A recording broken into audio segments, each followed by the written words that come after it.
adik pelaku ini sudah tidak bisa menolak lagi karena sudah dibawa di jalan, ya sudah. Korban, untuk adik korban kenapa mau membantu pelaku? Ya karena memang dia hanya punya satu orang yang bisa dapat dipercaya sama dia, yaitu adik korban ya, saudara AT. Dan awalnya adik korban tidak mengetahui apa isi dalam koper ini. Kemudian di tengah jalan menuju Kalimalang, tersangka memberitahu bahwa dia telah membunuh korban dan mereka mencari tempat untuk dibuang dengan keluar dari tol Tambun dan menyusuri jalan inspeksi Kalimalang sampai ditemukannya tempat yang lumayan sepi sehingga untuk adik korban membantu menurunkan koper tersebut dan dibuang di pinggir jalan tersebut.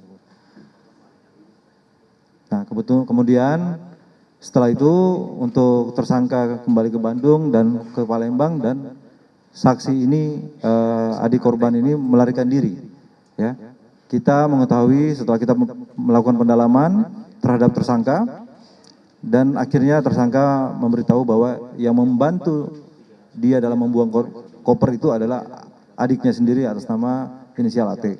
Dan kami malam itu juga langsung bergerak cepat untuk menahan saudara AT di daerah Tangerang. Demikian.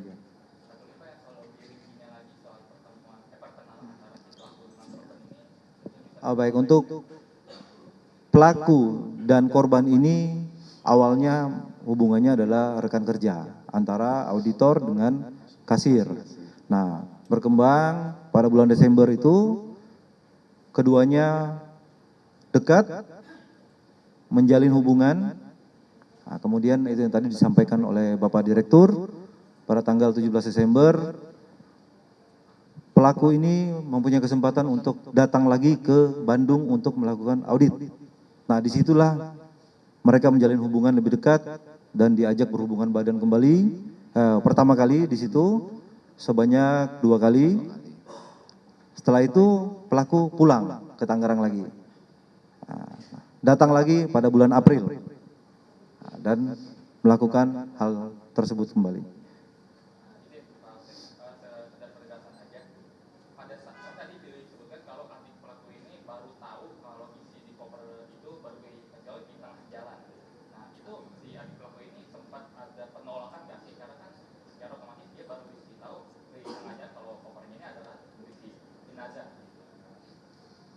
Tidak ada, karena hasil pemeriksaan kita terhadap adik pelaku ini sudah tidak bisa menolak lagi karena sudah dibawa di jalan, ya sudah, dan tidak melaporkan dan dia melarikan diri, begitu.